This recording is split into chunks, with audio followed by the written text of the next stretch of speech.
السلام علیکم، میرا نام عبدالرحیم ہے۔ میں ایک سیریز بنا رہا ہوں مختلف احادیث کی کتابوں سے مختلف ٹاپکس پہ۔ تو امام مالک کی موطا جو ہے، جو مجموعہ احادیث کا ہے، اس سے نماز کے ٹاپک پہ کچھ احادیث ہیں۔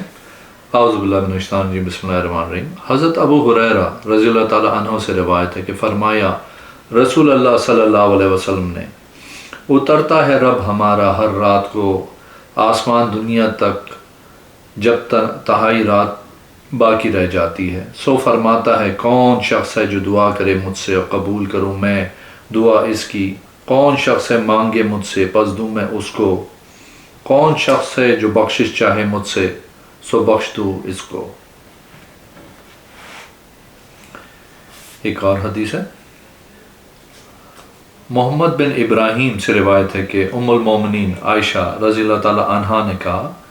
میں سو رہی تھی رسول اللہ صلی اللہ علیہ وسلم کے پہلو میں، سو نہ پایا میں نے ان کو، بس چھوا میں نے آپ کو،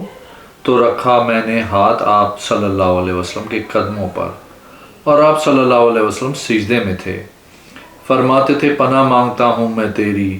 رضامندی کی تیرے غصے سے، اور تیری عفو کی تیرے عتاب سے،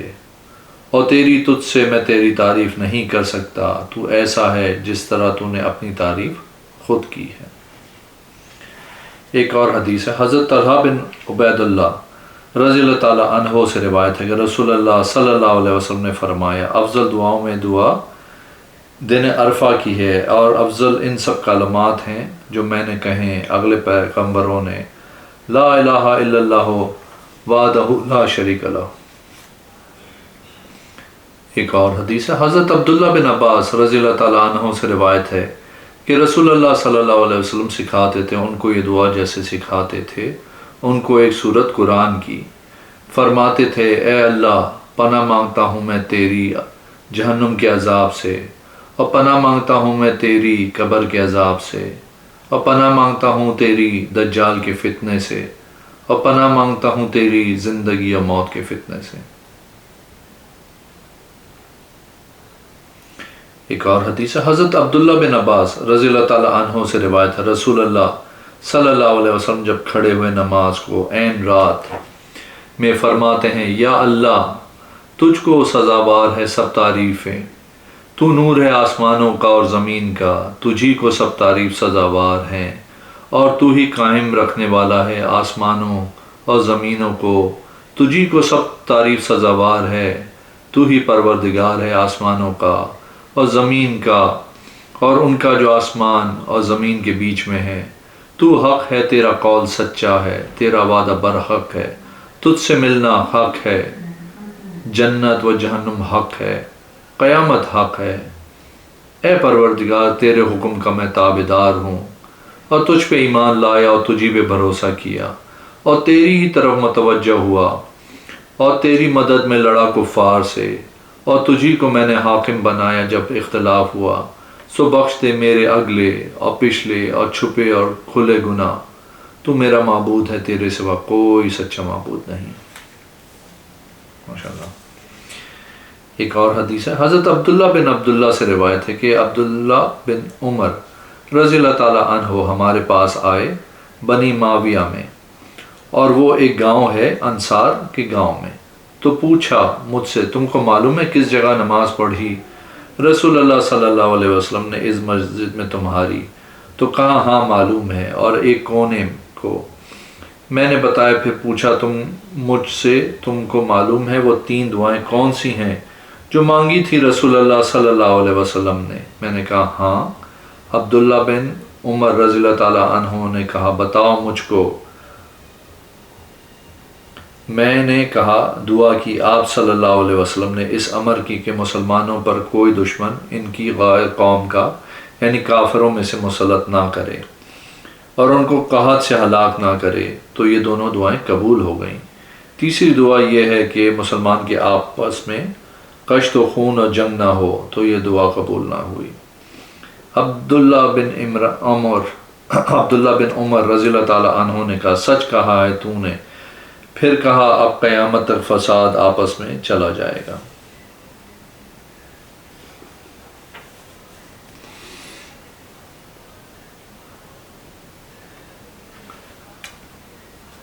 ایک اور حدیث ہے، حضرت زید بن اسلم رضی اللہ تعالیٰ عنہ سے روایت ہے، وہ کہتے ہیں جو شخص دعا کرتا ہے اس کی دعا 3 حال سے خالی نہیں ہوتی، یا قبول ہو جاتی ہے، یا رکھ دی جاتی ہے، یا قیامت کے دن پر یا گناہوں کا کفارہ ہو جاتی ہے۔ ایک اور حدیث ہے، حضرت امام مالک کو پہنچا رسول اللہ صلی اللہ علیہ وسلم دعا مانگتے تھے، یا اللہ میں مانگتا ہوں تجھ سے نیک کام کرنا اور برے کام کا چھوڑنا اور محبت غریبوں کی، اور جب تو کسی بلا کو لوگوں میں اتارنا چاہے تو مجھے اپنے پاس بلا سے بچا کر۔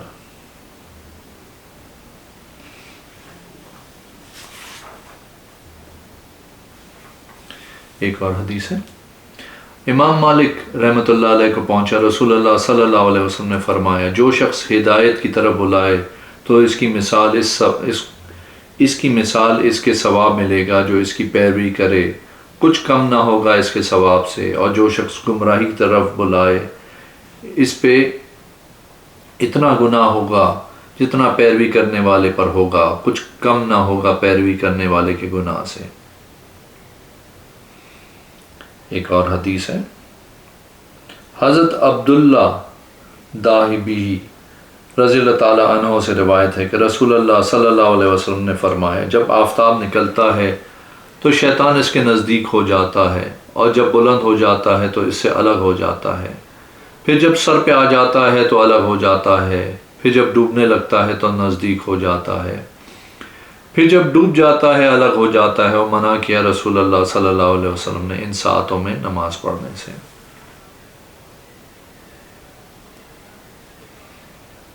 ایک اور حدیث ہے، حضرت عمرو بن زبیر سے روایت ہے کہ فرمایا رسول اللہ صلی اللہ علیہ وسلم نے جب کنارہ آفتاب کا نکلے تو آسمان کا نکلے تو نماز میں توفق کرو یہاں تک کہ پورا آفتاب نکل آئے، اور جب کنارہ آفتاب کا ڈوب جائے تو توقف کرو یہاں تک کہ پورا آفتاب ڈوب جائے۔ ایک اور حدیث ہے، حضرت اللہ بن عبد الرحمن سے روایت ہے کہ ہم گئے انس بن مالک رضی اللہ تعالیٰ عنہ کے پاس ظہر کے، تو کھڑے ہوئے وہ نماز عصر کے واسطے، بس جب فارغ ہوئے نماز سے بیان کیا ہم نے یا انہوں نے نماز جلد پڑھنے کا حال، تو کہا انس رضی اللہ تعالیٰ عنہ نے سنا ہے میں نے رسول اللہ صلی اللہ علیہ وسلم سے فرماتے تھے یہ نماز منافقوں کی ہیں کہ بیٹھے رہتے ہیں جب آفتاب زرد ہو جاتا ہے اور شیطانوں کے سر کے دونوں جانبوں کے بیچ میں ہوتا ہے یا ان کے اوپر ہوتا ہے تو کھڑے ہوتے ہیں، 4 ٹھونگے لگا لیتا ہے، اس میں نہیں یاد کرتا اللہ کو مگر تھوڑا۔ ایک اور حدیث ہے، حضرت عبداللہ بن عمر رضی اللہ تعالیٰ عنہ سے روایت ہے کہ رسول اللہ صلی اللہ علیہ وسلم نے فرمایا کوئی تم میں سے قصد کرے نماز نہ پڑھے آفتاب کے طلوع اور غروب کے وقت۔ ایک اور حدیث ہے، حضرت ابو ہریرہ رضی اللہ تعالیٰ عنہ سے روایت ہے کہ رسول اللہ صلی اللہ علیہ وسلم نے منع کیا نماز سے بعد عصر کے یہاں تک کہ ڈوب جائے آفتاب، اور بعد صبح کے یہاں تک کہ نکل آئے آفتاب۔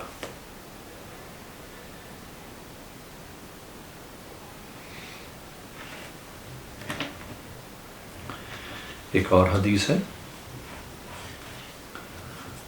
حضرت محمد باقر سے روایت ہے کہ رسول اللہ صلی اللہ علیہ وسلم غسل دیے گئے ایک قمیض میں۔ ایک اور حدیث ہے، حضرت ام عطیہ انصاریہ رضی اللہ تعالی عنہا سے روایت ہے کہ رسول اللہ صلی اللہ علیہ وسلم کی صاحبزادی نے انتقال کیا تو آئے ہمارے پاس، رسول اللہ صلی اللہ علیہ وسلم کہا غسل دو ان کو 3 بار یا 5 بار پانی اور بیری کے پتوں سے، اور آخر میں کافور بھی شامل کرو، اور جب تم غسل سے فارغ ہو تو مجھے اطلاع کرو۔ کہا ام عطیہ رضی اللہ تعالی عنہا نے جب غسل سے ہم فارغ ہوئے تو آپ صلی اللہ علیہ وسلم نے اپنا تومن دیا اور کہا یہ ان کے بدن پہ لپیٹ دو۔ ایک اور حدیث ہے، ام المومنین حضرت عائشہ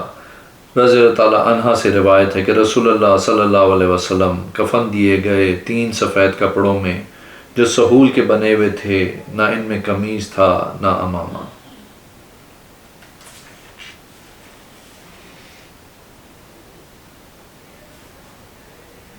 ایک اور حدیث ہے، ابن شہاب سے روایت ہے کہ رسول اللہ صلی اللہ علیہ وسلم اور ابو بکر رضی اللہ تعالی عنہ اور عمر بن خطاب رضی اللہ تعالی عنہ اور تمام خلفاء آگے جنازے کے چلتے تھے، اور عبداللہ بن عمر رضی اللہ تعالی عنہ بھی ایسا کرتے تھے۔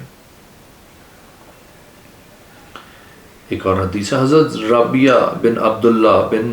حدیر سے روایت ہے کہ انہوں نے دیکھا حضرت عمر رضی اللہ تعالی عنہ کو آگے چلتے تھے زینب بنت حبش کے جنازے میں۔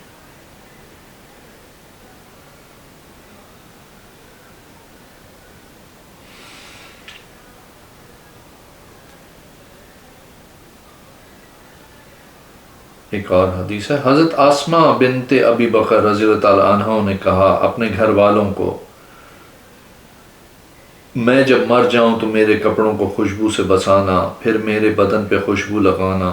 لیکن میرے کفن پہ نہ چھڑکنا، میرے جنازے کے ساتھ آگ نہ رکھنا۔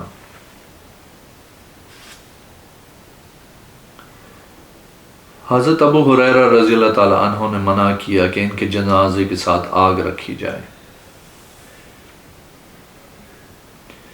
ایک اور حدیث ہے، حضرت ابو ہریرہ رضی اللہ تعالی عنہ سے روایت ہے کہ جس دن نجاشی بادشاہ حبش کا انتقال ہوا، اس روز آپ صلی اللہ علیہ وسلم نے لوگوں کو خبر دی اس کی موت کی، اور نکلے مصلی کو اور صف کھڑی کی، نماز پڑھی جنازے کی اور تکبیریں کہیں 4۔ ایک اور حدیث ہے، حضرت ابو امامہ سے روایت ہے کہ ایک عورت مسکین بیمار ہوئی رسول اللہ صلی اللہ علیہ وسلم کے سامنے، اور آپ صلی اللہ علیہ وسلم کو اس کی خبر ہوئی، اور آپ صلی اللہ علیہ وسلم کا قاعدہ یہ تھا کہ بیمار پرسی کرتے تھے مسکینوں کی اور ان کا حال پوچھتے تھے۔ سو فرمایا آپ صلی اللہ علیہ وسلم نے، جب مر جائے یہ عورت تو مجھے خبر کرنا۔ سو رات کو اس کا جنازہ نکلا،